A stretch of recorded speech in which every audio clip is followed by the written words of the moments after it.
No, no, si quiere, intente mientras, pero ya estamos al aire, ya estamos en línea. Pues bienvenidos y bienvenidas.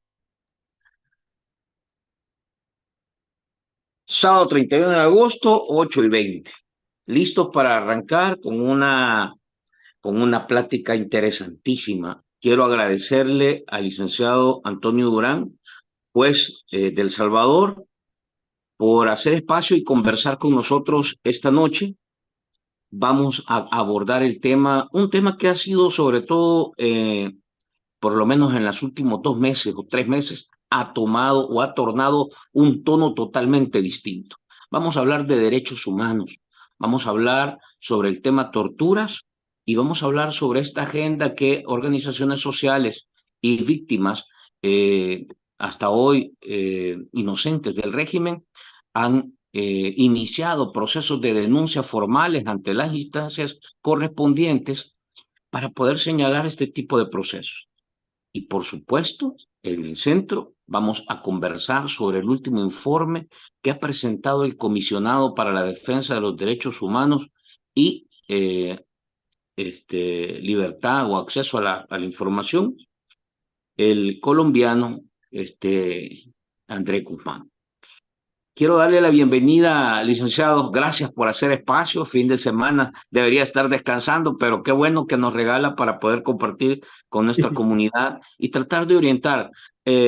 Antes de decirle, juez, nosotros hemos puesto como propósito de este espacio tratar de desmontar la desinformación y combatir la manipulación de la opinión pública. Y básicamente ese es el esfuerzo, es decir, transparentar aquellas cosas que no llegan o que no logran llegar a través de otros medios, algunos medios, digamos, tradicionales, a la población.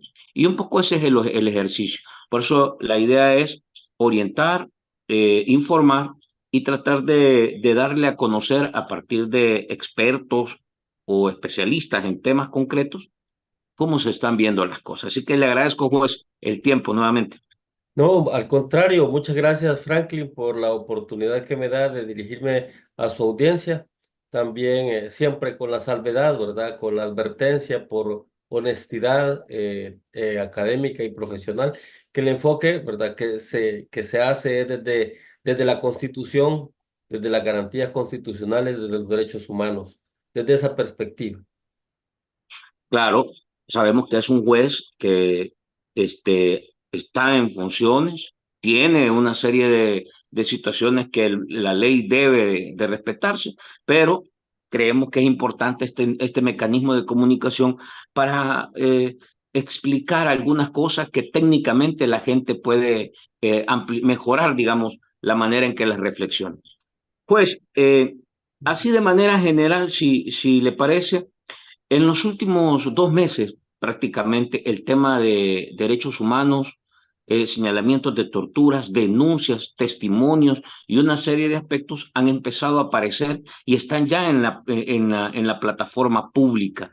Este había sido un tema que se ha venido señalando más de 2 años del régimen de excepción y hasta hoy en realidad se logra tener, digamos, elementos mucho más concretos, sobre todo por unos testimonios que ha dado valientemente, hay que decirlo, un joven conocido como Zavala.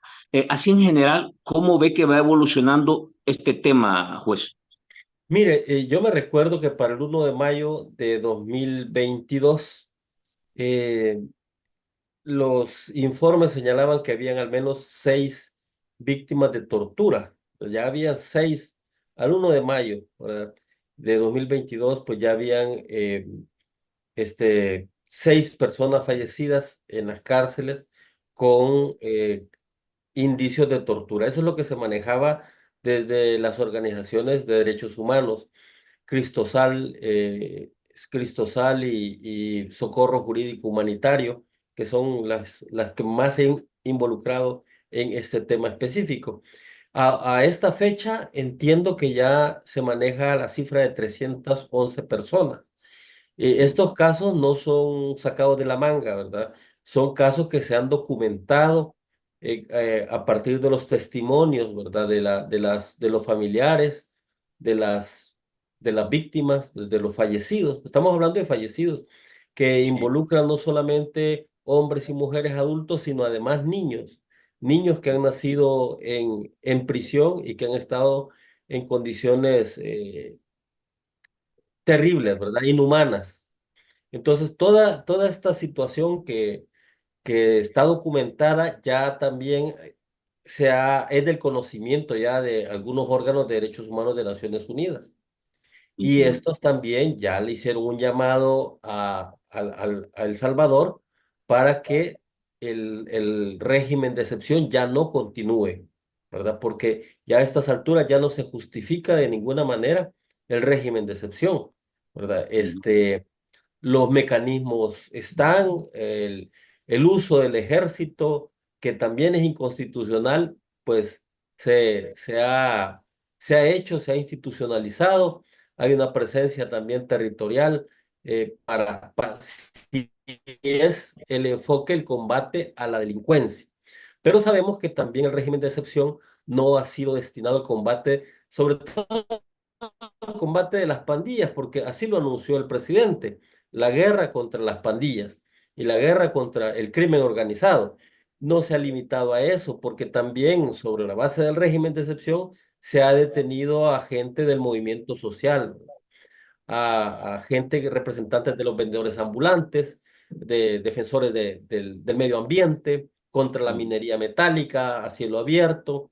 eh, en fin, se ha destinado también el régimen de excepción, incluso se ha aplicado, recuerdo que a finales del año pasado, Fiscalía giró unos memorandos que anduvieron circulando también en las redes, donde se instruía a los agentes auxiliares para que a los detenidos por conducción peligrosa de vehículo automotor se les aplicara el régimen y los 15 días de detención administrativa.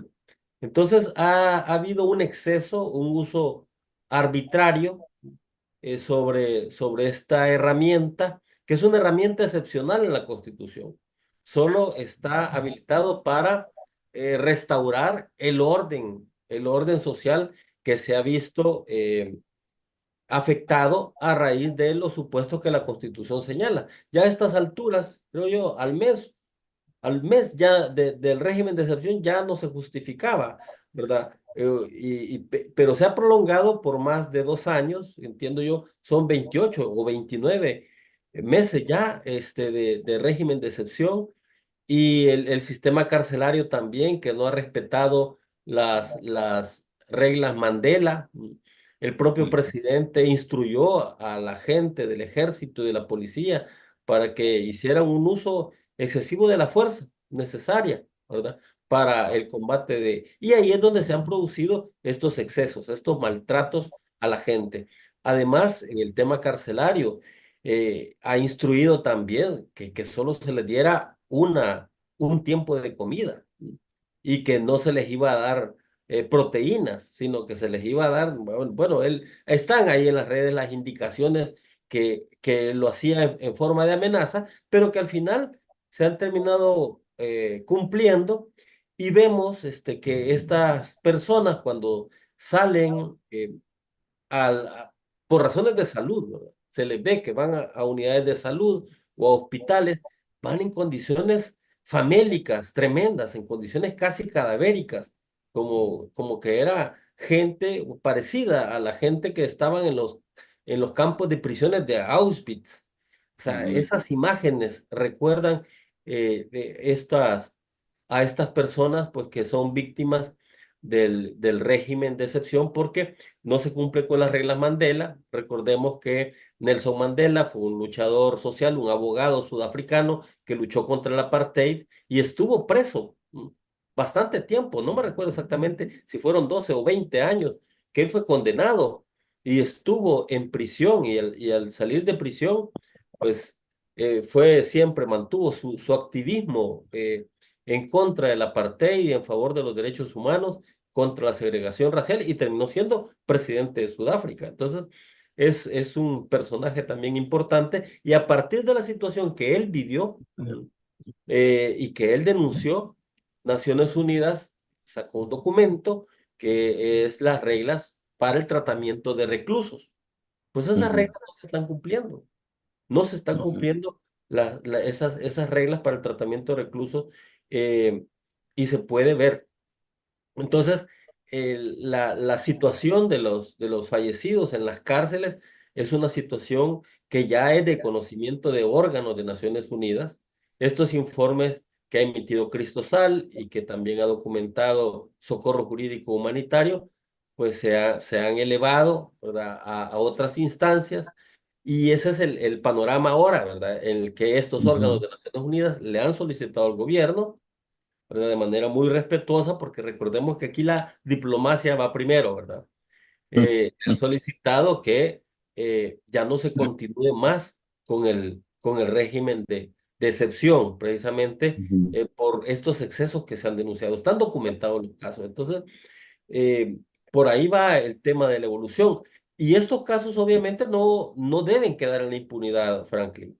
Estos casos, tarde o temprano, tienen que deducirse las responsabilidades por estos delitos que se han cometido en contra de los prisioneros, en contra de los niños también que han muerto en prisión en situaciones insalubres. Se decía que les había dado sarna a bebés, ya, ¿verdad? sí, ujú, Sarna humana, ¿verdad? Y que los estaban lavando con lejía, con eso los bañaban a los bebés para matarles el hongo que se les había pegado a esa sarna. Entonces, eso obviamente es un trato cruel, es un trato inhumano, ¿m?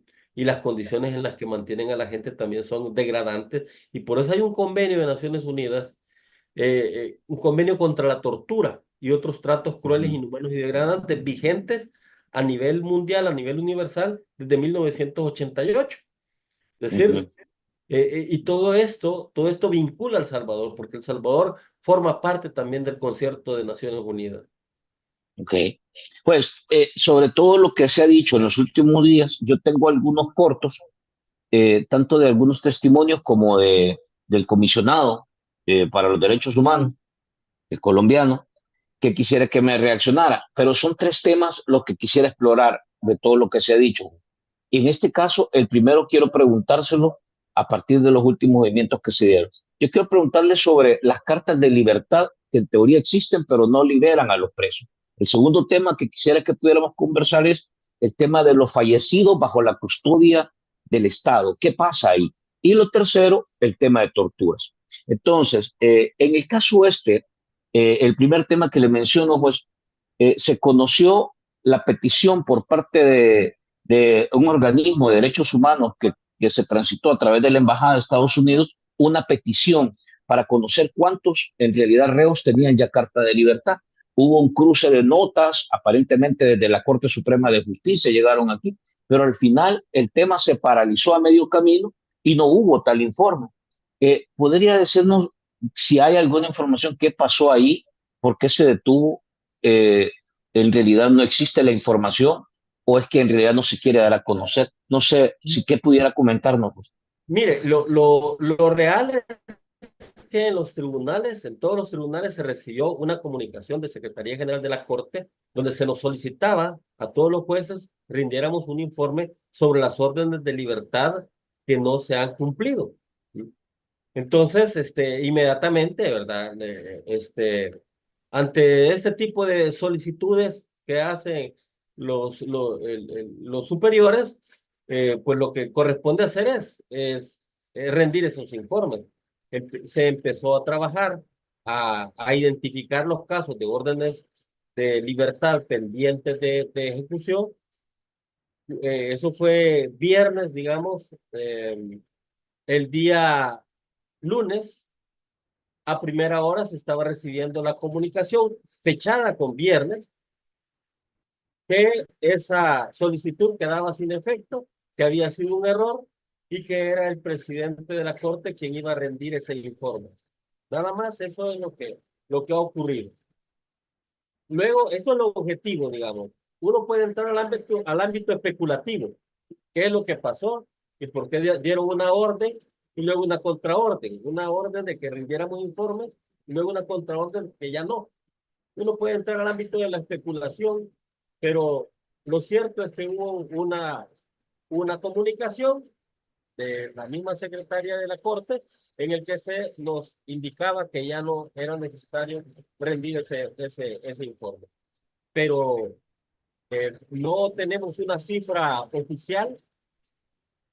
No sé si haya problemas acá por, por- porque está lloviendo. No, No, no hay problema, juez, se le escucha bien. no hay problema. Sí, se le escucha perfecto.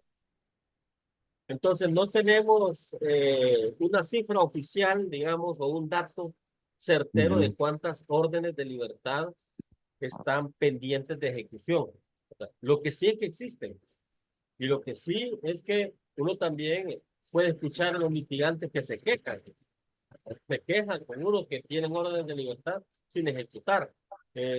Hubiese sido interesante que esta información realmente se produjera, ¿verdad? ujú. Para documentar, ¿verdad?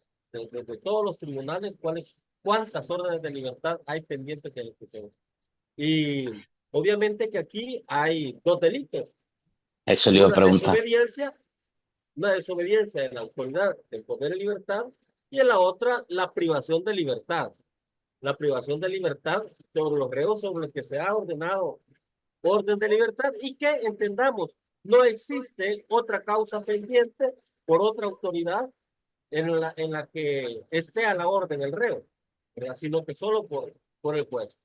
Aquí también hay una dificultad, como los jueces ya no tienen acceso al SICE, al Sistema de Ujú, Información Penitenciaria, entonces ya no se puede indagar sobre la situación jurídica de cada reo. Pero hay una desobediencia y hay privación de libertad. Y hasta un acto arbitrario también. Hasta un acto arbitrario que consiste en la omisión de poner en libertad a la gente. Entonces, por ujú. ahí, eso es para reaccionar. Ok, Entrar, ¿qué es lo que pasó a nivel ujú, interno de la Corte? Es entrar al ámbito de la especulación, pero ujú. también es algo grave, que le dan a uno una solicitud o una instrucción que se rinde un informe y que después nos digan que ya no, porque el presidente va a rendir ese informe. ¿Sobre qué base? ¿Sobre qué información va a rendir el informe del presidente? Entonces, se perdió una oportunidad de saber a ciencia cierta cuántas órdenes de libertad están pendientes de ejecutarse. Al final, juez, ese informe no se entregó entonces, ¿verdad? No se entregó, no se entregó. Ok, Hubo ok. una contraorden.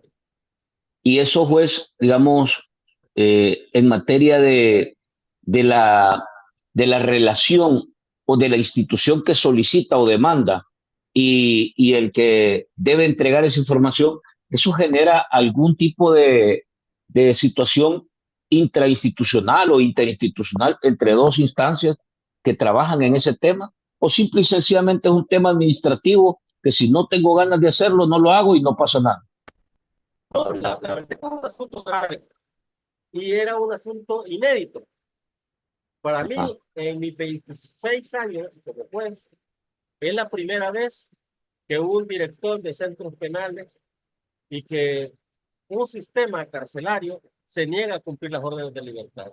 Creo que en el periodo histórico en el que yo tengo desde el 98 a la fecha como juez y desde el 88 a la fecha como parte del órgano judicial, como empleado judicial, es primera vez que me doy cuenta que las órdenes de judiciales de libertad no se cumplen.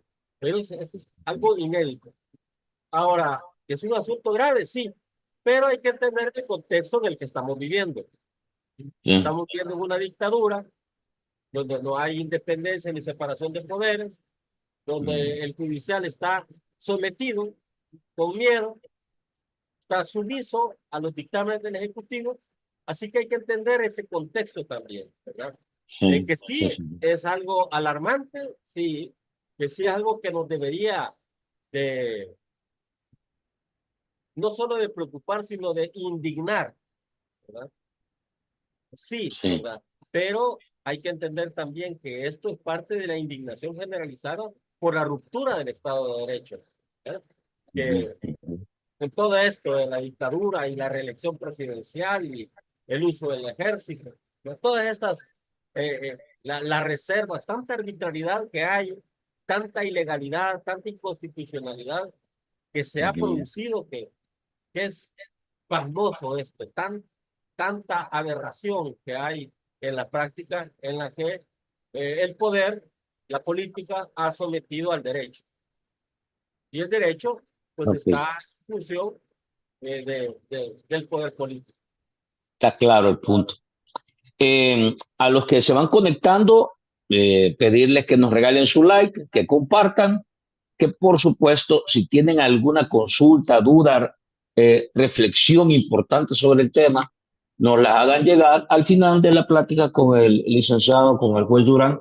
Vamos a compartirlas para también escuchar sus reacciones. Ahora quiero compartirle en pantalla, juez, una de los testimonios que aparecieron a partir de una entrevista que se le hizo al joven Zavala. Y este habla del tema de torturas, para ir entrando al siguiente tema. Lo voy a dejar para que lo escuchemos. Laboral, correcto. En mi posición de laboral es donde yo veo. Yo recuerdo dos casos en específicos. Uno, literal, a él no, no sé por qué, no te puedo mentir, no sé por qué, le dieron una paliza que cuando él volvió y lo metieron de regreso al recinto, lo metieron en silla de ruedas y 3 reos laborales lo llevaron a la celda. Era la celda 9. Entonces vos pudiste ver a ese señor que venía entrando a la celda después de una paliza. Como yo laboral, cuando todos encerrados, yo afuera, en el recinto, en las canchas, y lo vemos pasar todos los laborales, todos. Y todas las personas que tuvieron, que desde su celda se podían ver las canchas, lo vieron. Cómo lo metieron en silla de ruedas. Venía muy golpeado. No se movía. Creo que venía inconsciente, porque no se movía. No es que venía, ay, ay, ay, me duele. No, venía inconsciente. Venía con la cabeza para atrás. Me doy cuenta de que, ok, perfecto, lo cuestan y todo. Al conteo de las 5 de la tarde, él no sale a conteo. Y los custodios lo permiten. Entonces eso te da una idea de que pasa, de que como laboral lo que hay algo pasa. Ese man está mal, tan mal que no se puede mover para salir de la celda, porque la celda se tiene que dejar vacía por el conteo de las 5 de la tarde, porque todos vuelven a entrar en fila india para adentro.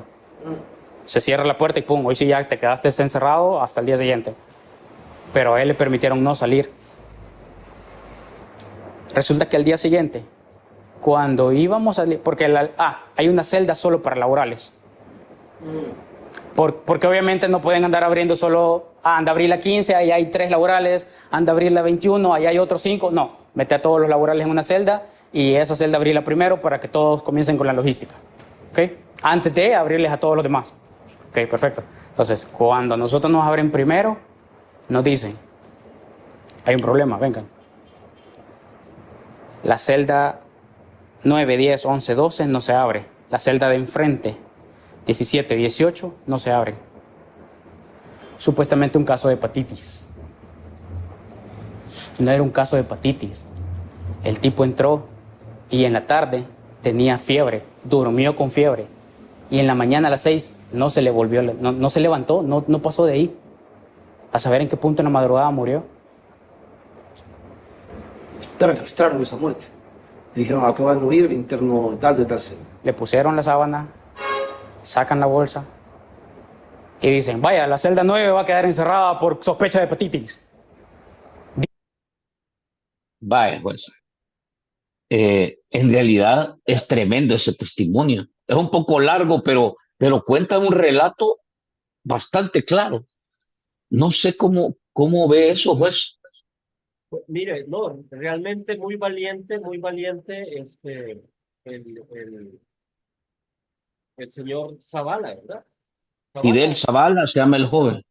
sí, realmente muy valiente. eh, y creo que lo impulsa, lo motiva la indignación de lo que ha vivido y de lo que sobrevivió, ¿verdad? Porque uno de los, de las cuestiones que nos mueve, ¿verdad? Es eh, la compasión y la conmiseración y la solidaridad con el otro. Yo creo que mucha gente que ha vivido esta situación, igual, ¿verdad? Debe de sentirse mal, culpable. Los casos también que yo creo que están siendo documentados e investigados por Movir, ¿me entiendes? Es el tema de los suicidios de la gente que ha estado en el régimen, ha estado detenida en el régimen y que al salir de prisión se han suicidado. El caso del estudiante de comunicaciones que se ahorcó en la pasarela de la calle San Antonio Abad en la UES, ¿sí? Como para documentar, ¿verdad?, la frustración de un joven. eh, y así como ese, otros casos de la gente que ha padecido, que ha vivido sobre vejámenes y que no ha recibido tratamiento psicológico y que no se les ha apoyado. Muy probablemente han sufrido vejaciones también de tipo sexual o lo que han presenciado también les ha movido en su espíritu, ¿verdad? Y los ha frustrado al punto que los ha motivado a suicidarse. ¿Sí? Y solamente se dice un suicidio, un suicida, otro suicida. ¿Verdad? Pero al analizar los antecedentes de esta gente, o han estado presos o son hijos, ese es otro, los hijos de los señores que están detenidos, ¿no? Sí. Hubo un caso, bueno, que se conoció públicamente de una niña que se suicidó, de una adolescente de 13, 14 años, y que su papá tenía ya más del año de estar preso en el régimen. Ujú. Y aquí el punto, ¿verdad? La gente reclama para ellos inocencia.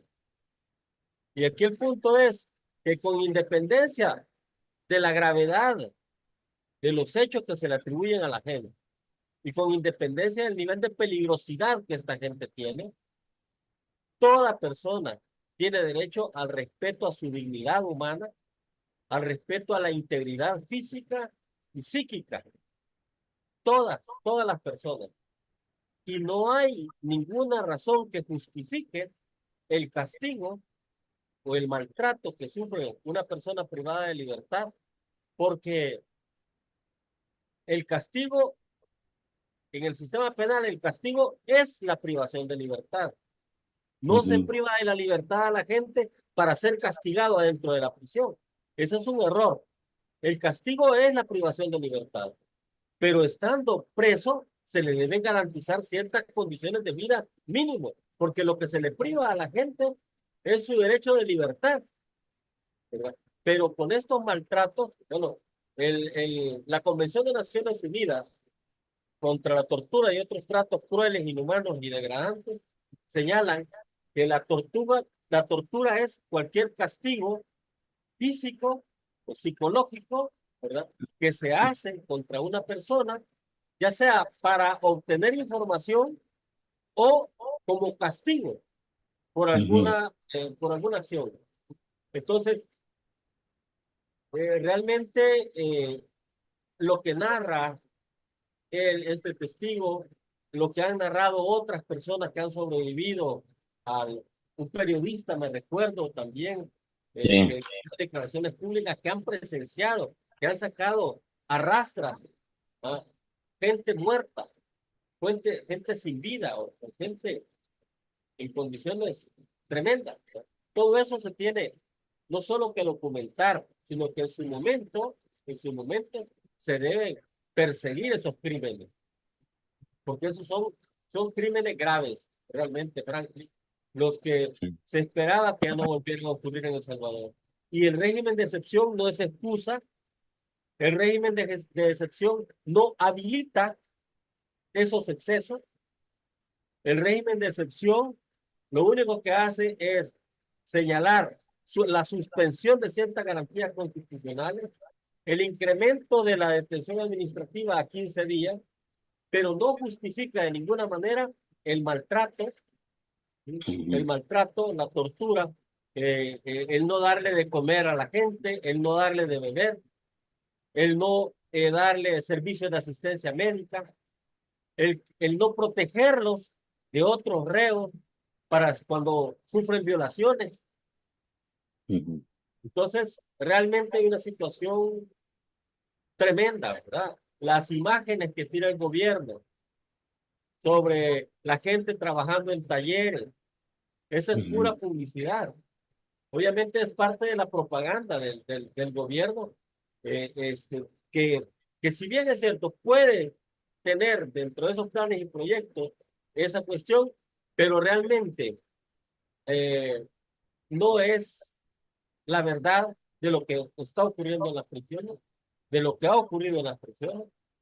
Y Ujú. eso lo que han hecho es invisibilizarlo, negarlo, negar e invisibilizar. ¿Cómo se puede eh, controvertir la veracidad de un testimonio de lo que da esa gente? Es más, en materia de tortura y en materia de valoración de la prueba, hay algo que se llama presunción de tortura. Ujú. Presunción de tortura. Cuando una persona sufre vejámenes y estando en poder del Estado, se pone en libertad o se prueba que después de haber estado detenido, él ha sufrido vejámenes, eso se presume que es tortura. Entonces, ahí se revierte la carga de la prueba. ¿Por qué? Porque el Estado está para proteger a los habitantes de la República, a todos los habitantes, con independencia de si son ciudadanos o no, si son nacionales o no, a todos se les debe proteger. Cuando digo ciudadanos o no, porque también hay mucho extranjero acá, hasta Sí, hay un gobierno Colombia, sí. porque también hay un grupo de colombianos presos en el país que creyeron en el sueño salvadoreño, que creyeron en toda la propaganda de las mentiras que tiene este gobierno, que aquí es un país de oportunidades y todo. Es país de oportunidades para quien tenga dinero. Es país de oportunidades para quien tenga medios de subsistencia digna, pero no para el pobre. No para el pobre que va a venir a arrancar de cero acá. A Ujú. esos no se les quiere. Tenemos un sistema también, unas medidas económicas que se caracterizan por hacer aporofobia, ¿eh? Ujú. De miedo o de odio al pobre. Los han desalojado de sus lugares donde tenían 60 años, 80 años de vivir. Lo que ocurrió en la playa El Sonte. En fin, ¿por qué? Porque se está proyectando a un país que no es para los salvadoreños. Se está diseñando, se está pensando un país para un turismo con capacidad económica de venir a gastar. Ujú. Pero se está invirtiendo en eso, en el maquillaje, pero se está dejando sin tratar el cáncer que tenemos acá, que es la injusticia estructural, la negación de los derechos económicos, sociales y culturales de la gente. Las condiciones de las escuelas, después de haber ofrecido 5.000 escuelas que iba a reparar en un año, o 1.000 por año, dijo, en 5 años, 5.000 por año, no hay ni una escuela. 5.000. ¿Ah? Las unidades de salud desabastecidas, las condiciones, o sea, realmente eh, eh, es un caos, una situación caótica, y la gente lo está viviendo, la gente lo está sufriendo, pero la propaganda, la campaña mediática que hay y el maquillaje que se le ha dado a la ciudad, las luces y el humo y la propaganda, este, hacen que la gente eh, no termine de ver el ambiente en el que está viviendo Ujú. y que piensan Pues, que, ajá, sí, que manda. pues quiero compartirle porque esta es una parte, pero sobre esto quiero también que me ayude a entenderlo de verdad.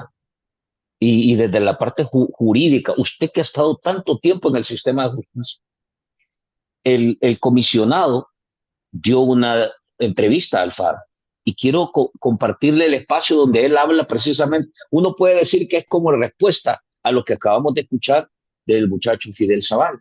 Quiero que lo vea, juez, y que al respecto nos ayude a entender qué quiere decir el comisionado respecto a este tema. porque francamente no se le termina de entender qué es lo que nos quiere compartir. Veámoslo. Sí, y de hecho a través de siempre, bueno, el Faro logró ponerle rostro y nombre a uno de estos torturadores, que es el señor conocido como alias Montaña, el señor William. El Faro ha logrado documentar a través de diversos testimonios, ha hablado con víctimas que han logrado salir de las cárceles del régimen. Organizaciones de derechos humanos también han documentado el nombre del señor. Y hasta este momento, pues, no sabemos nada al respecto. ¿Usted tiene alguna idea de si se han logrado investigar custodios o si se han abierto procesos hacia custodios de centros penales, por ejemplo, en materia de derechos humanos? No. Pero lo que le digo de nuevo, la invitación es a la institucionalidad, a que las personas acudan a la fiscalía, acudan a mismos centros penales que tiene, pues, digamos que una oficina de asuntos disciplinarios, para que hagan las denuncias pertinentes contra esa persona o contra cualquier persona que pueda haber cometido algún tipo de delito, para que se hagan las investigaciones pertinentes. Y acudir a la institucionalidad. Igual, digamos que sin en ningún momento minimizar el trabajo de los medios de comunicación, que me parece que es el correcto y es, digamos que, colocar estos casos a la luz pública. Pero obviamente la invitación es acudir a la institucionalidad. Mire, hay una organización que se llama el MOVIR. Se llama Movimiento de Víctimas del Régimen de Excepción, una cosa así. Significa MOVIR. Ellos vinieron aquí a mi oficina y trajeron los expedientes de los casos que ellos consideran que son de su organización y que hacen parte y que han violado sus derechos. Ellos los trajeron. ¿Por qué las otras organizaciones como Cristosal no han venido a traer el mismo documento? Que me traigan los casos. Es que yo quiero los casos para documentarlos y entender. Yo no puedo entender de oficio, yo no me puedo sentar a leer 300 casos, 1300 casos, 2000 casos. Yo no puedo, ese no es mi trabajo. Si hay, y lo que le digo, ni siquiera investigar, pero si hay, mire, yo me encargo de llevarlos a la Fiscalía, a la Procuraduría, a la Procuraduría de Derechos Humanos, a donde sean competentes. Y de hablar personalmente para que las cosas funcionen y se investiguen cada caso. Pero a pesar de que pública y privadamente he solicitado a esa organización que vengan, y además que vengan y me traigan los casos y me los entreguen y me los documenten, ninguna ha venido a esta oficina, a excepción del MOVIR. Que lo que le digo, mire esto, que es bien interesante. El MOVIR dicen en El Salvador, en todos los informes, en los que usted vea, y las personas esas que colocan números estrafalarios en redes sociales, dicen que el 10% de los detenidos, están injustamente detenidos. Entonces, hay una organización que se llama Víctimas del Régimen de Excepción. Ellos me traen los procesos. ¿Sabes cuánto me trajeron? 55 procesos me trajeron. El 10% de 107.000 deberían ser 10.700. Pues no son 10.000, son 56 casos que yo estoy mirando, que estamos revisando y que estamos llevando a las autoridades competentes para que se vea lo de su competencia. ¿Y cómo va ese proceso? Es decir, ¿han logrado esclarecer alguno de los casos? Pues esclarecer, no, es que lo que le digo, yo no investigo. Yo lo que hago es ir digamos que mediar para llevarlo a las autoridades competentes para que... Bueno, es un poco como una rueda de caballitos y no sé cómo lo ve, pues, el comisionado. Ese comisionado es como el Comité de Derechos Humanos gubernamental durante el conflicto armado, ¿verdad? Está para echar una caricatura, lo graficó bastante bonito. Poner debajo del tapete o debajo de la sí, debajo del tapete, esconderle al gobierno todas estas víctimas, estos detenidos, estos asesinados, estas personas torturadas, ¿no? Ponerlas debajo de la alfombra para que no se vean. Para eso está y para eso le pagan y para eso ha sido creado. Entonces, si ya sabemos eso, no hay que esperar, no hay que pedirle peras a los... Él dice que no es su competencia, entonces ¿cuál es la competencia? Pues, lavarle la cara al gobierno. Sí, es que no se entiende. Mentir, negar todos los homicidios, todos los asesinatos, ¿no? Y todos los torturados. Esa es la competencia de él. Negar todos estos crímenes que la gente denuncia.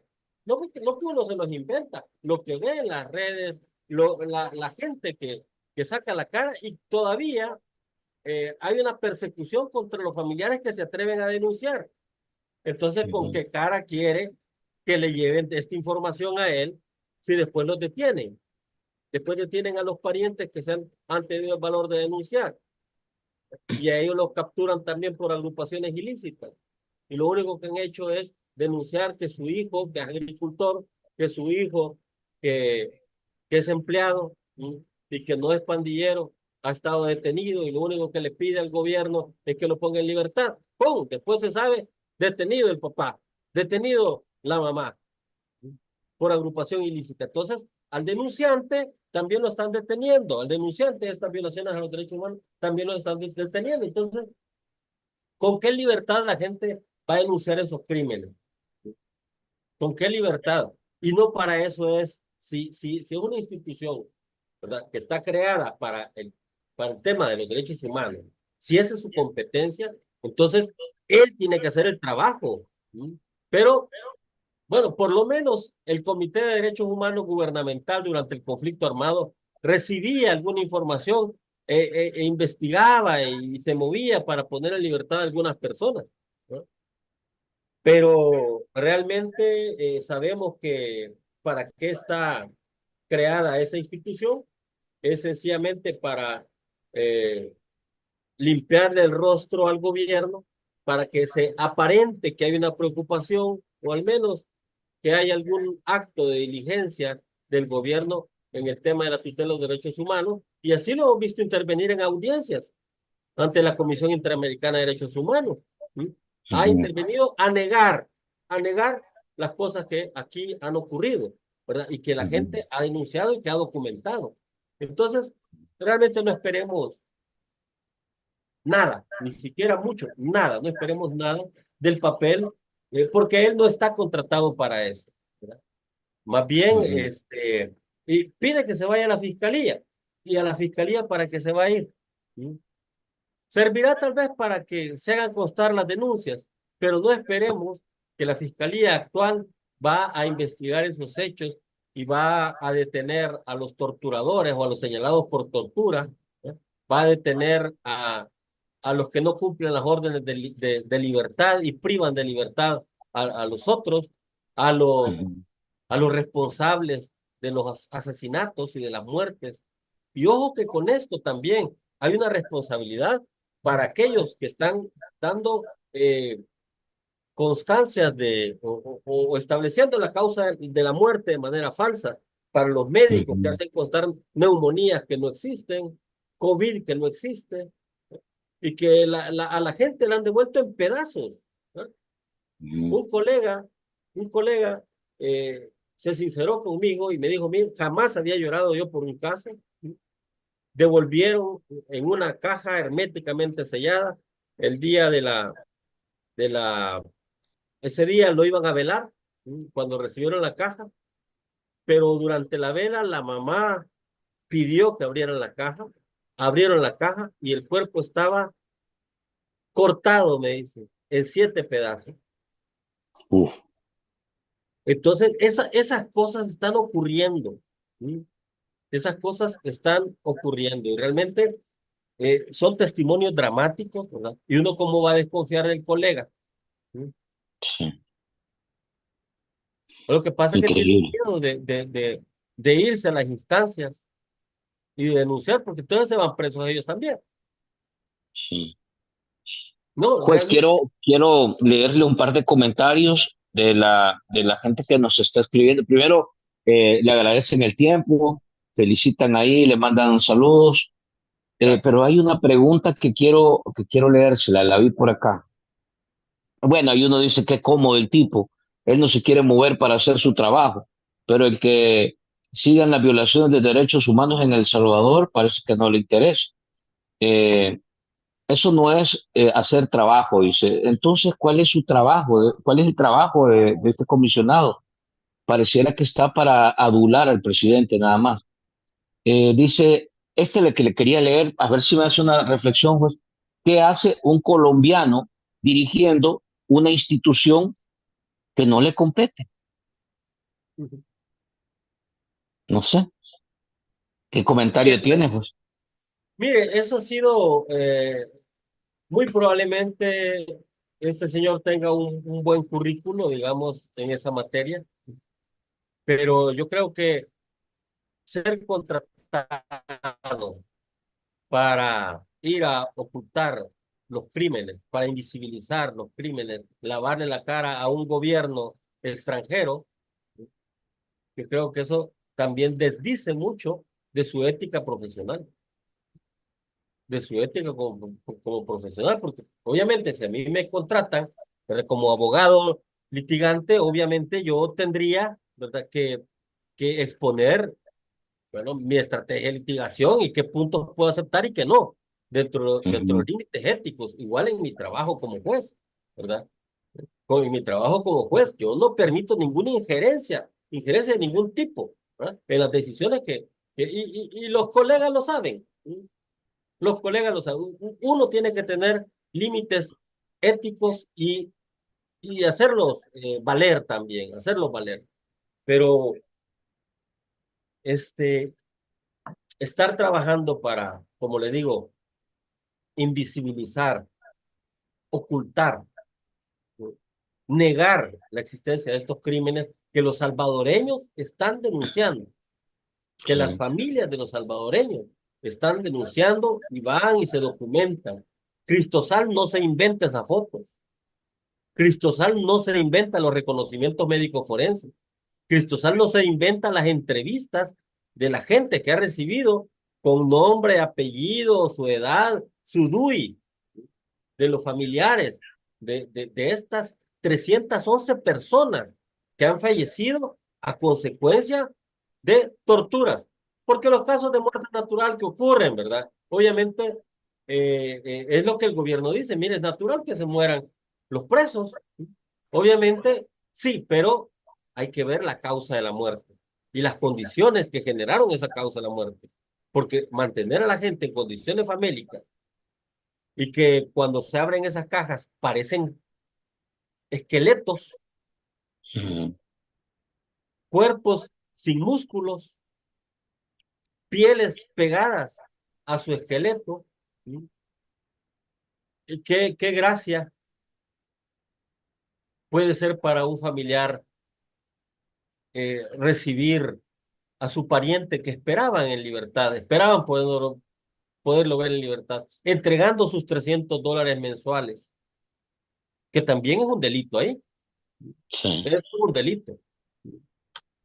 Yo mencionaba exacción, o un colega respetable, este, Darío Cardona, dice, no, eso no es exacción, eso es extorsión, porque obviamente, si tienen privado de libertad a mi pariente y me piden dinero, ¿m? A cambio, y si no, no le dan de comer, no entregan el recibo a la gente. ¿Quién lleva la contabilidad de esos $300 del montón de familiares que llega a dejar dinero, de los miles de detenidos que hay? No hay rendición de cuentas, no hay base legal para sacar ese dinero. Si el Estado tiene privado de libertad a la gente, el Estado está obligado a darles de comer, a darles vestido.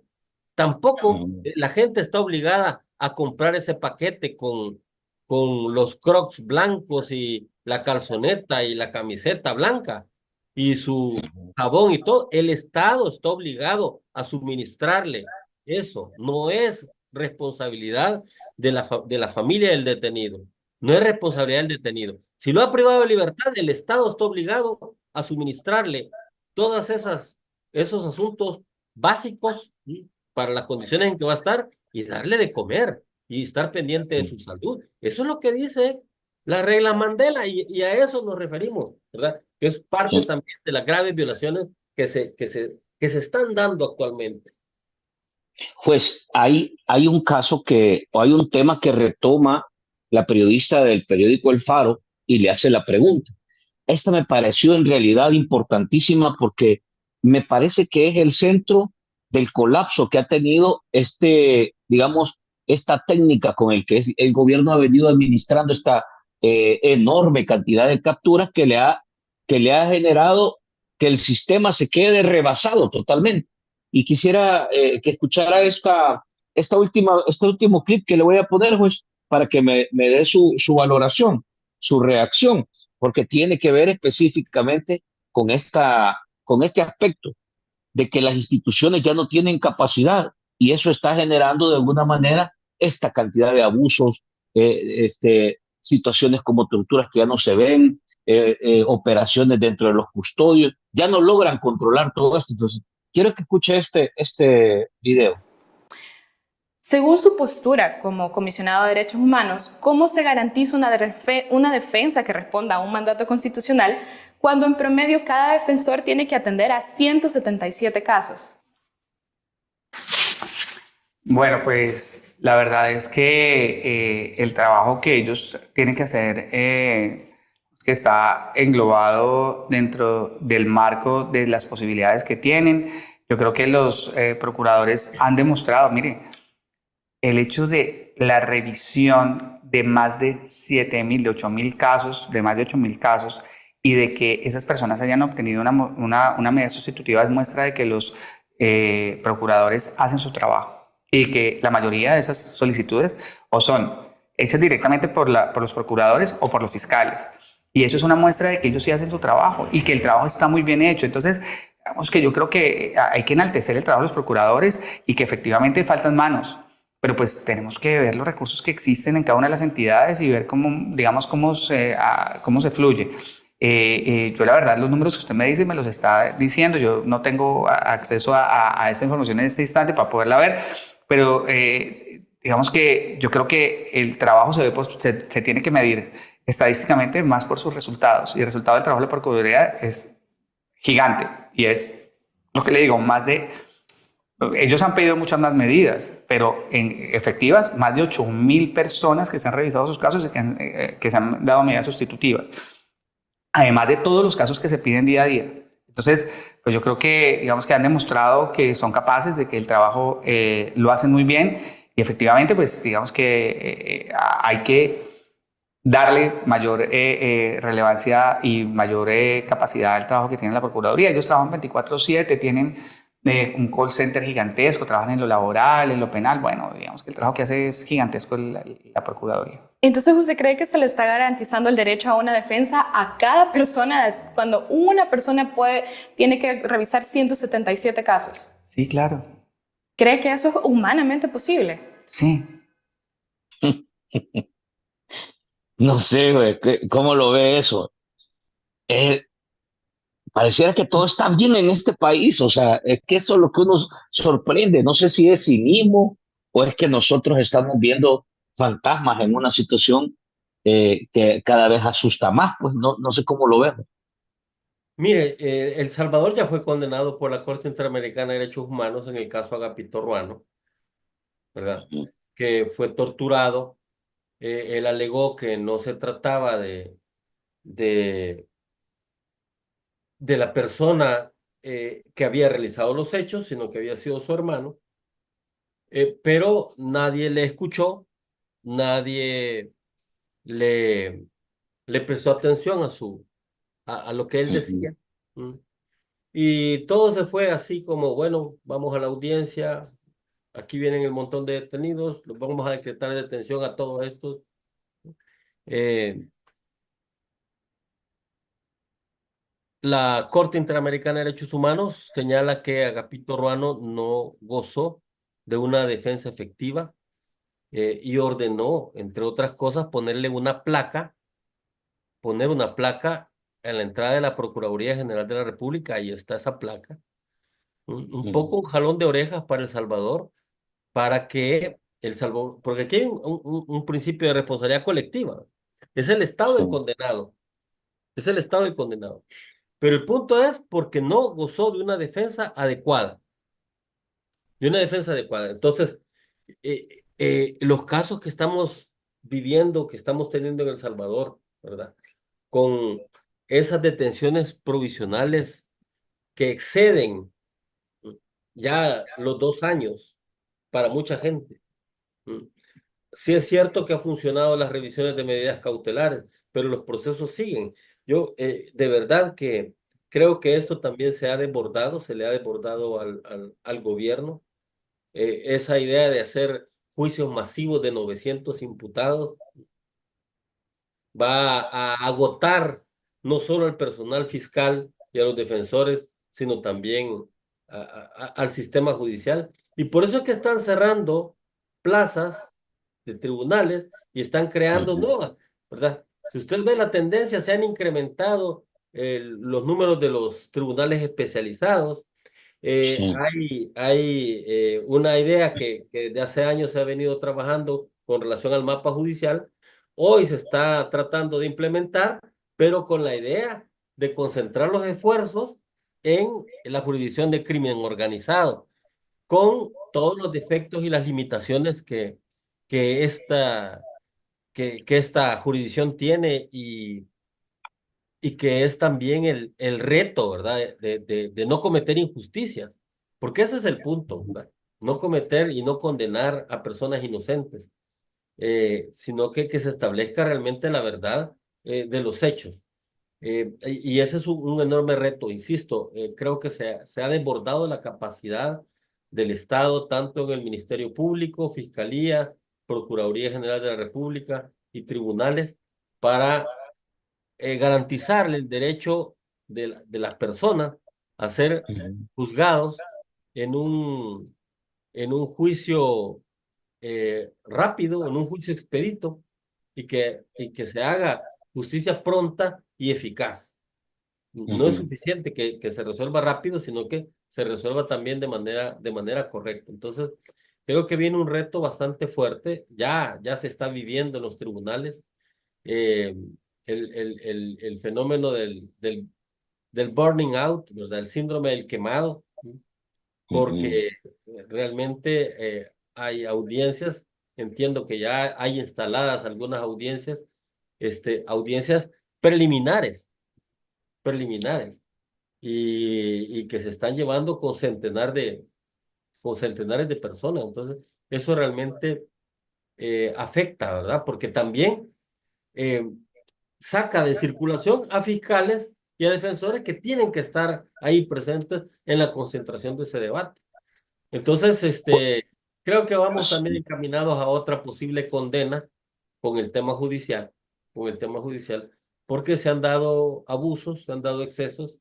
Sí, realmente se puede aplaudir, ¿verdad? El tema del combate a las pandillas, pero Ujú. debe hacerse siempre a partir de soluciones humanas que respeten la dignidad de la persona humana, no solamente de los pandilleros, ¿verdad? Que lo que se dice, ¿verdad? Es que estos no se merecen, son criminales y no se merecen eso.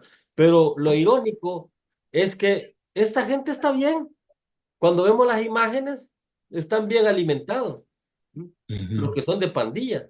Si los que han venido a sufrir son la gente que no son pandilleros, los que Sí. reclaman, cuyos familiares reclaman que no son pandilleros, ¿verdad? Y la mayoría de gente que han devuelto cadavéricos o cortados, este, esta gente no tenía tatuajes y no era miembro de pandilla.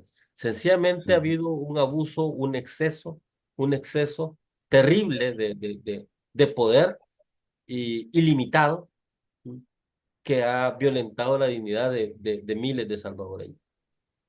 Le voy a leer unos comentarios pues, para ir más o menos concluyendo. Dice, buenas noches, saludos al invitado. Un saludo desde Nicaragua, los estamos viendo. Buenas noches, gracias por el programa. Excelente información. Gracias, Frank, señor juez. Compartamos y damos like, compartamos y demos like para que sigamos creciendo en audiencia. Un enorme abrazo a su invitado, bendiciones, dice. Saludos a todos los que se vienen conectando al canal, dejen su like. Espeluznante el relato del joven Zavala.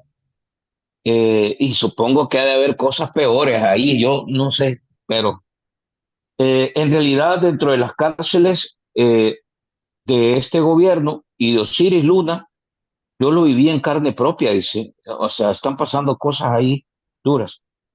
Señor juez, ¿cómo puede ser que los detenidos, sus familias, les den sus necesidades a la gente? no se sabe si se las entregan cuando el Estado es el responsable de entregarlas. ¿Es legal que les pidan paquetes? Es legal, no sé si es legal, no sé, pues. No hay base legal y por eso es delito de exacción. Hay un delito, ¿verdad? En el Código Penal que se llama exacción, que es cuando Ujú, digamos, se hace que las personas, que los ciudadanos, tengan que pagarle al Estado sin ninguna base legal, tengan que entregarle ujú, dinero al Estado sin ninguna base legal. En este caso es una exacción, ¿verdad? Porque eso de que les venden el paquete ahí de Crocs y de calzoneta y camiseta con jabón, papel higiénico y cepillo de ujú. dientes, el paquetito este, y toalla, eso es un negocio, ¿no? Eso es un negocio, ¿verdad? Saber quién está detrás de ese negocio, ese es otro lío. Puede ser Pero corrupción eso, pues. sí, claro que sí. Ahí realmente están, el Estado está obligado a suministrarle esas, eh, esos recursos al interno, ¿no? El Y cómo, responsable de la garantía del interno, que el interno esté bien, es el Estado, no los familiares, ¿no? No los ujú, familiares que están afuera. Ellos no están obligados a entregar ese dinero. Y tampoco hay ninguna garantía que entregando ese dinero le van a dar de comer sí, porque no llevan ningún control, ¿no? Ahí se está ujú. moviendo la plata y se están moviendo millones Sí, con la porque cantidad de dinero que la gente entrega. eso le voy a decir, porque estamos hablando que ahora el último dato que yo le escuchaba a Ingrid Escobar, que superaba los 100.000 detenidos ya. Ujú. Eh, y eso estamos hablando que cada uno entrega un paquete que cuesta, creo que un poco más de $100. Entonces, estamos hablando de un platal que se mueve y eso es aparentemente cada 15 días o cada mes, ¿verdad? Sí. Cada mes que tienen que entregar $300. Entonces, realmente es una Sí. corrupción y se está jugando pues con el dolor de los familiares de los detenidos. Dice, saludos desde el exterior, desde aquí lo estamos viendo, saludos al juez. Eh, dice, este señor comisionado francamente está de adorno.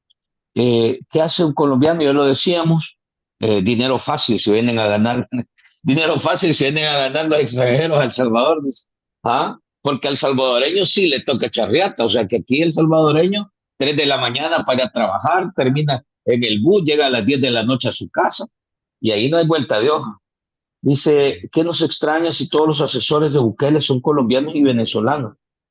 Eh, dice, y aquí vienen a apoyar otra dictadura. Eh, en el país ya no hay garantía para los pobres.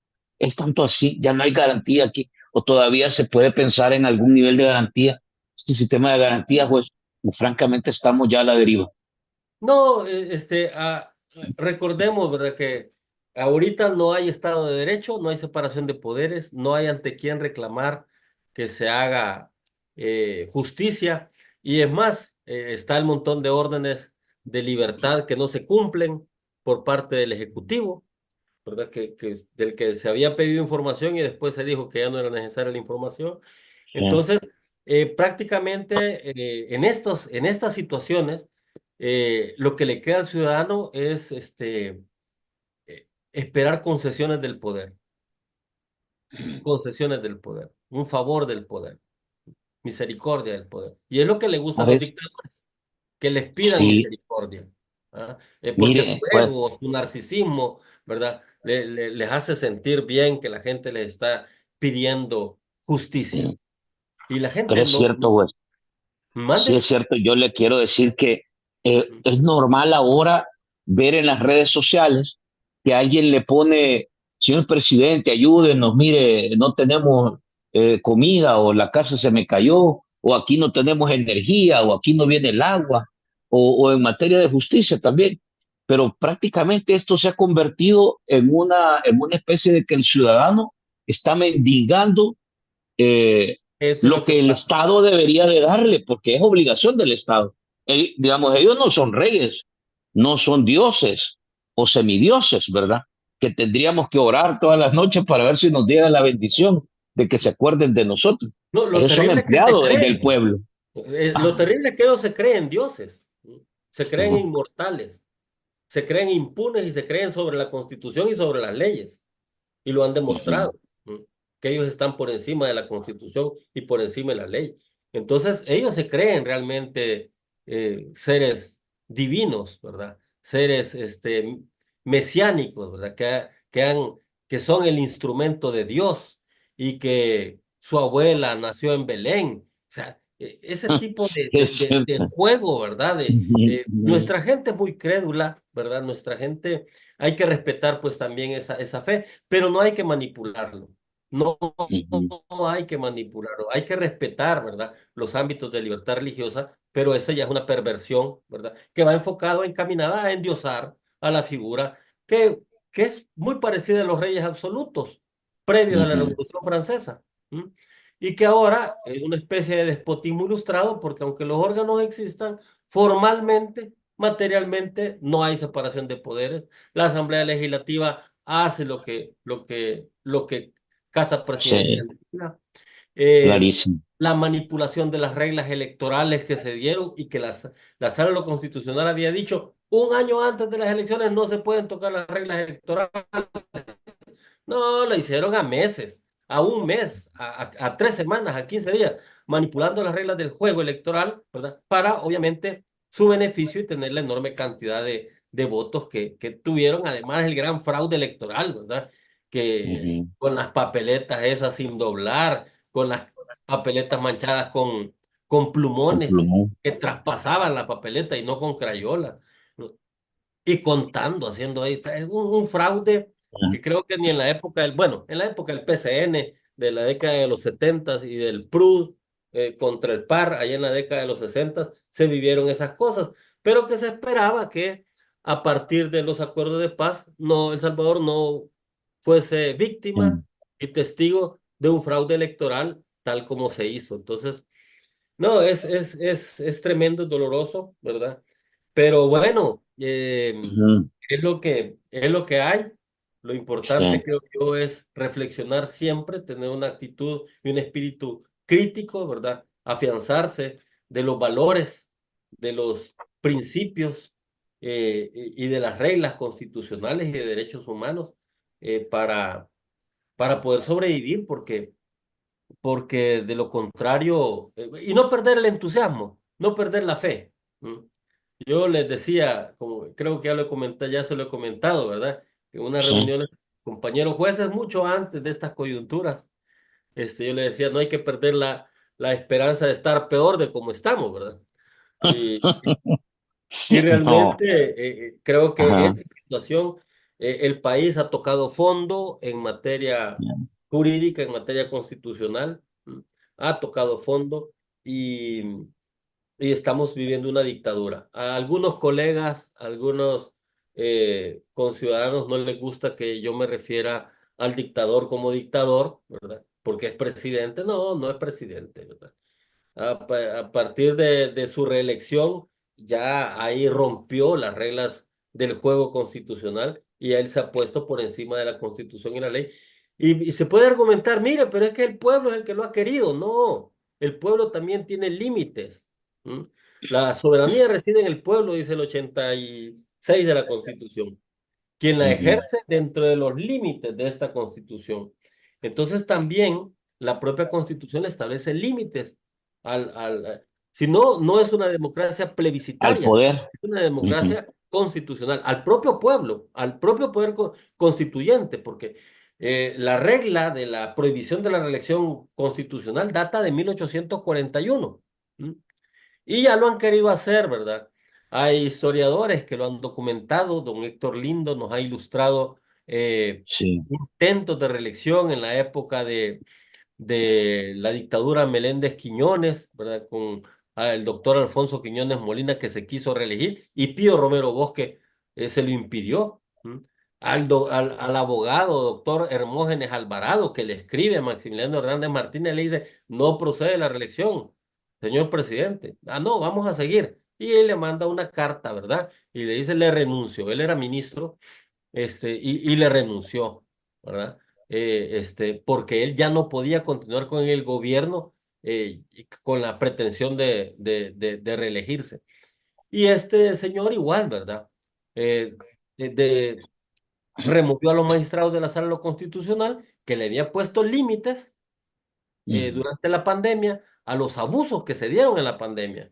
Porque ahí sacó las garras, ahí sacó las uñas, ahí demostró, en ese periodo de la pandemia, demostró todo este autoritarismo y abuso de fuerza, y no le gustó que la sala se lo limitara. No le gustó que la sala ordenara que pusiera en libertad al montón de detenidos que tenía en los centros de contención, privados de libertad, sin base legal, sin haber cometido delito y sin consignarlo a ningún juez. Así como los Sí. detuvieron, así los pusieron en libertad a los 2, 3 meses de estar privados de libertad. Igual con los varados, que eran miles de salvadoreños varados en el exterior y que estaban allá sobreviviendo a pura tarjeta, ¿m?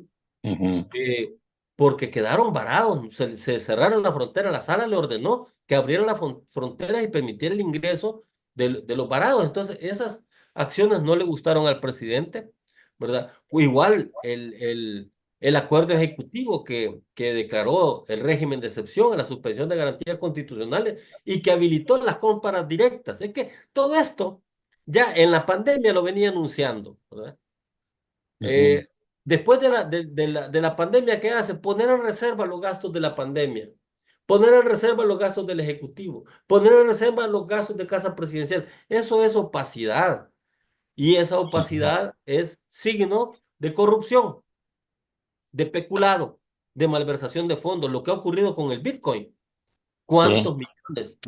Que ni siquiera están en una cuenta del Estado, están en una sí. cuenta personal. Entonces, Dice, tremendo el caos que estamos viviendo.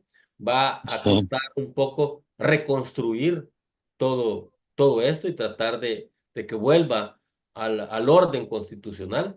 Eh, Ujú. pero es parte de los retos que muy probablemente sea de la siguiente generación.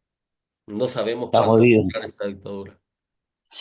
Dice, voy a leerle los últimos por respeto a la audiencia, pues, y ya vamos terminando. No se preocupe que ya vamos No, terminando. no, no, tranquilo, Dice, tranquilo. creo que si la guerra fue cruel, el nivel de tortura y criminalidad de este gobierno sobrepasa todos los niveles que se dieron durante el conflicto civil en El Salvador. Ese es el negocio de este gobierno, la libertad. Te cobran ahora por estar preso. La privación de libertad es un negocio. Las leyes se están adaptando para mantenerlo. Eh, este, Ese señor colombiano es cómplice de todos estos crímenes. Bueno, sí, podría ser. El hecho de hacerse el del ojo pacho también puede contemplarse así. Eh, este, Hablar de orientar los esfuerzos del crimen organizado es una cortina de humo, porque este gobierno no parece que esté interesado en su combate. Gran negociazo con cada preso. Dice aquí, son $150 cada 15 días. Según se dice, 300 por mes, lo que se entrega. Híjole, 100,000 gentes, $300 por mes, haga la cuenta y nos dice cuánto No, sale. Es un buen negocio poner en volar, ¿verdad? Dice, parece ser que este gobierno detesta al pueblo salvadoreño y su fin es eliminarlo. Y es un gabinete de crueldad horrorosa. ¿Por qué el sistema? Ah, mire, juez, qué interesante esto.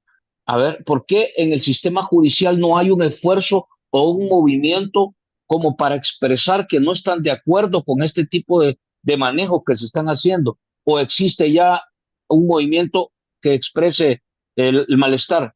Dentro del sistema judicial habla, pues. mire, lo que hicieron, el golpe que le dieron al judicial fue tremendo, ¿verdad?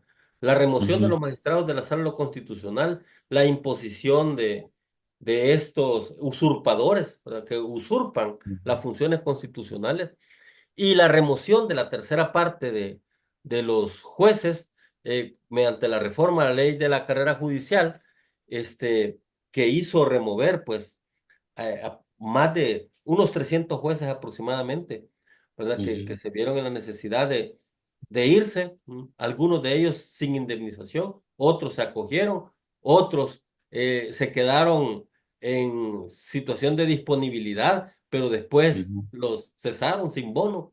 Es decir, y han puesto, han impuesto más bien otro montón de jueces que no reúnen los requisitos constitucionales para ser juez. Es Ujú, decir, el venir en una terna del Consejo Nacional de la Judicatura, el CNJ está de adorno. ¿Ah? No le piden ternas, la Corte no le pide ternas, sino que con llamadas telefónicas queremos aceptar una judicatura. Entonces, ujú, eso es lo que está ocurriendo, eso es lo que ocurrió en el órgano judicial. ¿Ah? El órgano judicial está secuestrado, está tomado. Removieron al tribunal, ¿verdad? Al principal tribunal del país, al tribunal que tiene la jerarquía más alta, como es la de la Sala de lo Constitucional. Fueron removidos. Eso es un asunto gravísimo. Es un asunto gravísimo. Y remover también a la tercera parte de los jueces. Entonces, ¿qué es lo que hay entre los pocos jueces independientes? Hay miedo. ¿Mm? Hay miedo. ujú, Hay miedo porque también muchos colegas se prestan para amenazar. ¿Mm? ujú. Se han prestado para servir de herramienta de otros para ir a amenazar a los colegas. Entonces, no, la verdad es que Está complicada la cosa. está complicado, está muy complicado Y en el este, judicial. y esto, juez, con esto termino. Dos preguntitas rápidas, pequeñas pero complejas. Este cambio que se va a hacer de magistrados, ¿le puede dar alguna esperanza al sistema de justicia? ¿O usted ve que No, no hay nada que hacer ahí? no ninguna. Mire, yo creo que no debió participar ningún colega abogado digno, no tuvo que participar en estas condiciones. ¿Por qué? Porque la Ujú, Asamblea Legislativa es producto de un fraude electoral. ujú. Esos números que tiene el partido oficial no son la verdadera expresión de la voluntad Democracia, popular sí. manifestada en la elección. Ahí ha habido un fraude electoral terrible. Entonces es lo que ellos Ujú, querían, ¿no? Tomarse toda la Asamblea Legislativa, ¿verdad? Para imponer ellos también a la nueva renovación de la Corte. Entonces a quienes van a nombrar es a gente leal, con una lealtad absoluta, ¿no? Gente que demuestre su lealtad al Poder Ejecutivo, al Poder ujú, Ejecutivo, y que vaya a justificarle todas sus medidas, todo su régimen de excepción, que qué bonito está, ¿ah? Todas las reformas violatorias de la Constitución y de los derechos humanos, ¿verdad? Eso es lo que quieren, ¿m? Que sigan haciendo el trabajo sucio, ¿m? Desde la Corte Suprema de Justicia contra los derechos de la gente. Entonces yo creo que ningún abogado digno debió haber participado, ni siquiera mostrado interés en el CNJ, de decir, mire, ujú, yo aspiro a ser un magistrado de la Corte Suprema. Yo de verdad ujú, tenía mucho respeto por algunos colegas que he visto que están interesados de llegar a la Corte. ¿Para qué? ¿Qué sentido tiene ir a la Corte Suprema de Justicia en una dictadura? ¿Mm? Sino ser un ujú, peón del régimen, ¿Mm? Sino hacer los mandados al régimen. ¿Mm? Yo creo que como un acto de protesta de la comunidad jurídica, ningún abogado digno tuvo que haberse postulado para ser ujú, magistrado, ni para participar en la elección de la FEDAES, ni menos para postular su interés ante el Consejo Nacional de la Judicatura. Realmente desdice mucho y eso que respeto mucho a las personas, pero desde la perspectiva profesional, yo creo que participar en una dictadura e ir a ujú. hacer lo que los dictadores, o el dictador o el grupo de dictadores digan por encima de los derechos de la gente y pisotearles y violar los derechos de la gente, yo creo que no es ese el rol del juez. No es el Pues rol del siempre, judicial, ¿verdad? Ser, mm, la separación de poder, la independencia judicial, la función de controlar los abusos de poder del legislativo y del ejecutivo. Ese es el rol del juez. ujú, Es un poder, pero es un poder eh, que es un contrapoder, porque le ujú, corresponde medir o detener los excesos del otro. Y es además un contrapoder contramayoritario. Pero yo no veo y no espero tampoco que esta renovación de la tercera parte de la Corte, que corresponde al periodo 2024-2033, van a estar ujú. 9 años, vaya a cumplir esa expectativa que establecen las reglas constitucionales. No lo veo. Con esto termino, juez. Siempre desde la perspectiva de que la gente necesita que se haga justicia. ¿A usted le parece que ese desenlace que tuvimos, donde el presidente de la Asamblea Legislativa salió a decir en una declaración así medio light, vamos a corregir, ya entendimos, no va a volver a pasar, vamos a hacer... ¿Usted cree que eso es suficiente para todo lo que se conoció del manejo arbitrario, irregular, fuera de lo normal que se ha hecho de los recursos públicos y contrataciones ahí en la Asamblea Legislativa? ¿O en realidad debería de procederse a algo más? Pues? Sí, es que esto tiene que procederse, ¿verdad? Más temprano que tarde, ¿verdad? Esto que corregirse, tiene que fiscalizarse el manejo de los fondos públicos, porque están bajo reserva. Y en un Estado de Derecho, el funcionario que maneja fondos públicos está obligado a transparentar y a rendir cuentas, porque luego vendrá el juicio sobre enriquecimiento ilícito, que para eso está la sección de probidad de la Corte Suprema de Justicia. Estos tipos llegaron ricos, pero van a salir millonarios de ahí. No han rendido su declaración de probidad primera porque esperan rendir al final de su periodo. ¿Qué sentido tiene? Van a rendir las ganancias que tuvieron en el ejercicio de la presidencia. ¿Por qué? Porque están haciendo de la cosa pública un negocio para sus intereses particulares y para los fines pro-oligárquicos, de favorecer a la oligarquía y además aspiraciones oligárquicas, porque estos señores siempre han soñado ser parte de la oligarquía salvadoreña. Ellos nunca han pensado en el pobre, ellos nunca han pensado en las necesidades del campesino, de la gente, de las comunidades este, rurales ni urbanas. No, no les interesa.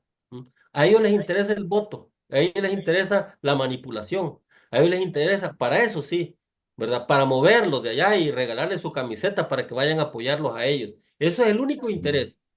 Pero de ahí no se evidencia ninguna acción del gobierno en favor de los pobres. Por el contrario, es para beneficio propio y para proyectar un país que no existe. El país de las mil maravillas que no existe, un país que no existe, un país de fantasía, llenando de luces el centro. ¿Qué sentido tiene eso?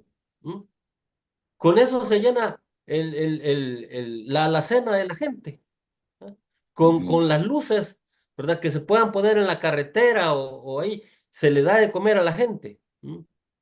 Realmente hay Bajo, hambre en el pueblo salvadoreño y no se le deja. mire, juez, y bajo esa reflexión que nos acaba de hacer, ¿cómo deberíamos de interpretar esta última, digamos, revelación que ha hecho Nayib Bukele en esa entrevista que da al Time, donde dice que ya no se va a volver a reelegir? Es una mentira.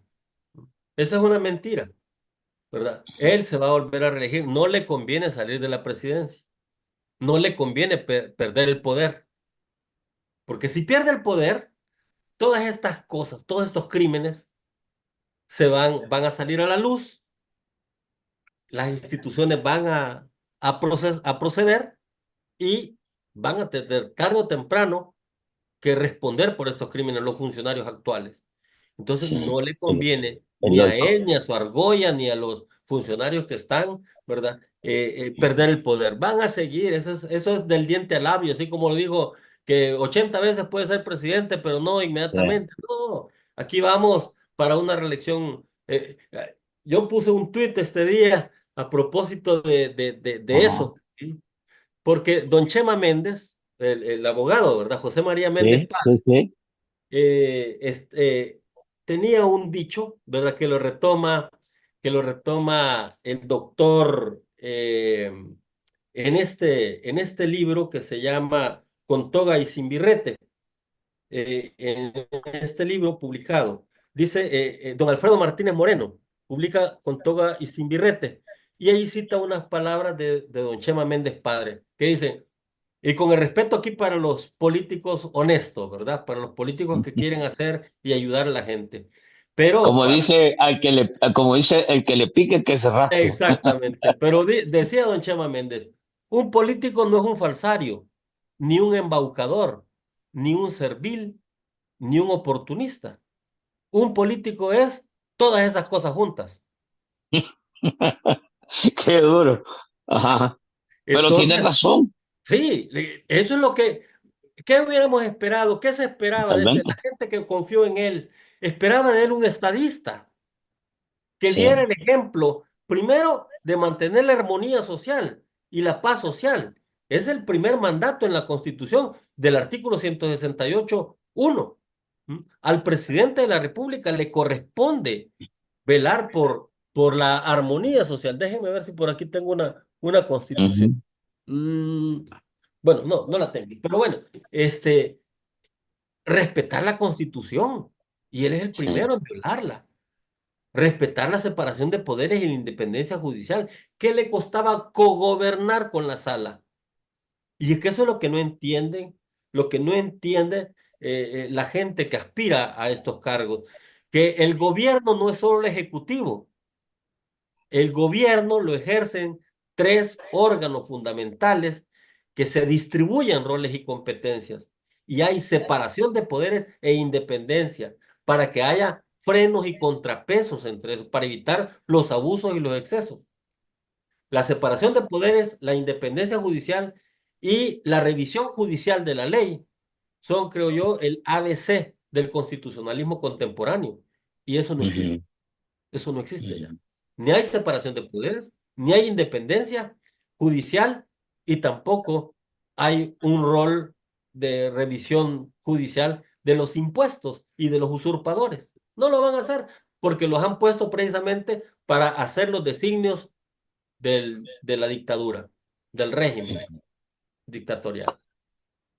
Un honor haber contado con su tiempo, juez, y gracias por compartir todas estas reflexiones. La verdad es que uno, le soy franco, uno de la manera más genuina trata de despejar cuando escucha funcionarios como este colombiano decir, en realidad, ¿cómo debemos interpretar esto? O sea, casi que le dicen, anda a ver cómo resolver vos tu problema, papá. Aquí no me interesan las instituciones de gobierno. Entonces, es importante escucharlo, juez. Le agradezco. Y espero que más adelante podamos tener otra reflexión, sobre todo porque estos meses se están poniendo telúricos políticamente. Siempre me tiene a sus órdenes, Franklin. De verdad, agradezco los comentarios que me Ujú, hacen, tanto favorables como desfavorables, ¿verdad? Estos ujú, son siempre bien recibidos.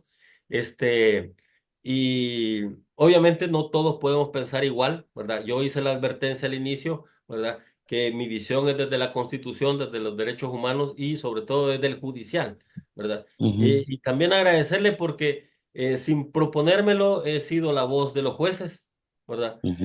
Me he convertido en la voz de los jueces y cuando yo les he pedido a algunos colegas, "No, hombre, saquen la cara ustedes, "No, hombre, hágalo usted", me dicen, va bien, va bien, pero a uno le toca asumir, pero es parte, digamos, de las coyunturas históricas, no sé por qué designio me correspondió asumir este rol, en esta coyuntura, pero de verdad, Se esperemos. llama liderazgo, juez. Se llama liderazgo. Sí, bueno, sí, en alguna medida, ¿verdad?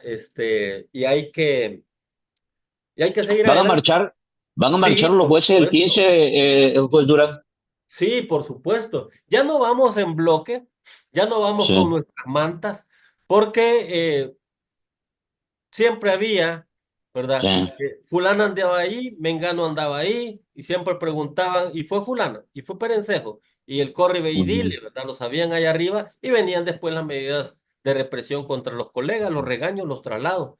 Entonces, ahí vamos los jueces, en medio de la sociedad civil,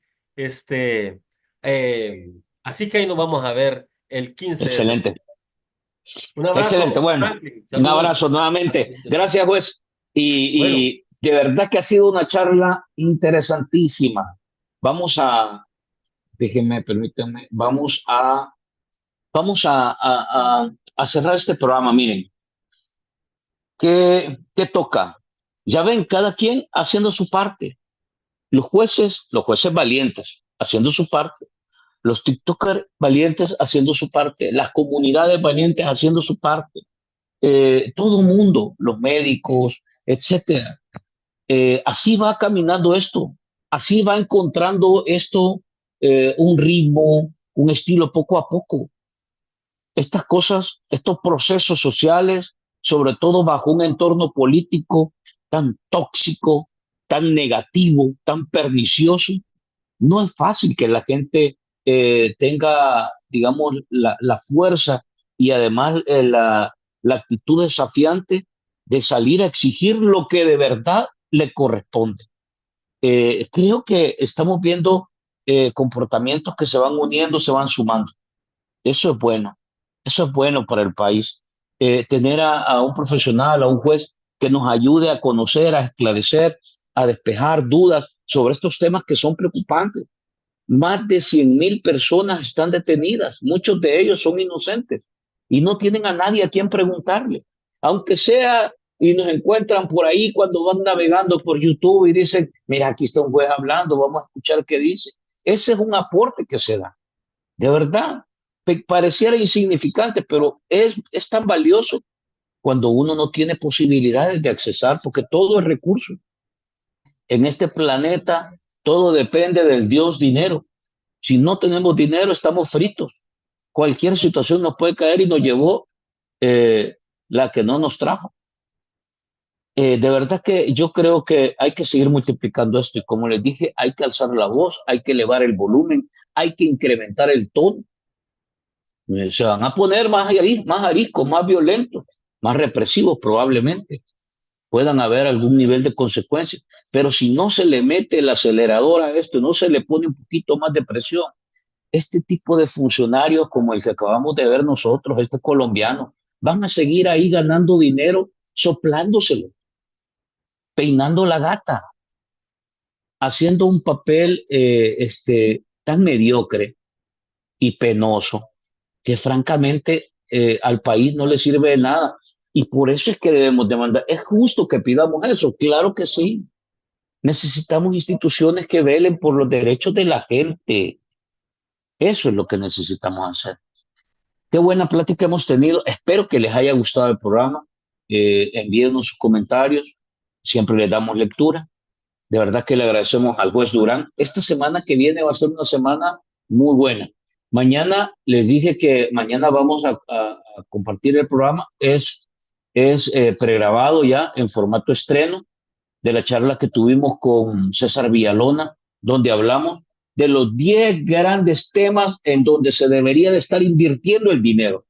No en helicópteros, no en Miss Universo, no en arreglar 10 veces la cuadra que está enfrente del palacio, no en andar comprando terrenos privados para hacer un proceso de privatización en el centro histórico de la ciudad de San Salvador. Deberíamos, ahí nos dice, estos son los 10 temas en donde deberíamos de estar invirtiendo el dinero del país. El lunes vamos a conversar con Marvin Aguilar. Siempre vamos a hacer una lectura general de todos los temas. Lunes a las 8:30. El martes vamos a conversar con Marvin Reyes. Vamos a hablar sobre cómo se está moviendo este tema de los centros penales, qué pasa con los custodios, por qué a estos custodios los cubre la impunidad, pueden torturar, hacen todo este tipo de situaciones y no les pasa nada. Uno se cruza un semáforo y le caen con todo. ¿Y a esta gente qué pasa? ¿Ah? ¿Qué ondas en este país? Miércoles vamos a estar con Ingrid Escobar. Va a ser una semana muy buena. Vamos a explorar todos estos enfoques. Y probablemente jueves logramos platicar con Fidel Zavala para cerrar una semana muy interesante, tratando de ver todos los puntos de vista sobre este tema de derechos humanos, torturas, el destartalamiento del sistema judicial, todo este esquema de una corte vendida, de una sala de lo constitucional arrodillada. Debemos confiar en las instituciones o no, fiscalía, policía, procuradurías. Es decir, vamos a hablar de todo esto en el transcurso de la semana. Espero que tengamos una semana buena en materia de contenido y bueno, vamos a seguir siempre dándole duro a los temas. Abrazos, un programa, me encantó este programa, me encantó el programa. Ustedes saben que cuando el programa me gusta, siempre les digo. Los espero mañana en las virales de hoy. Ahí vamos a estar con Roberto. Nos vemos mañana.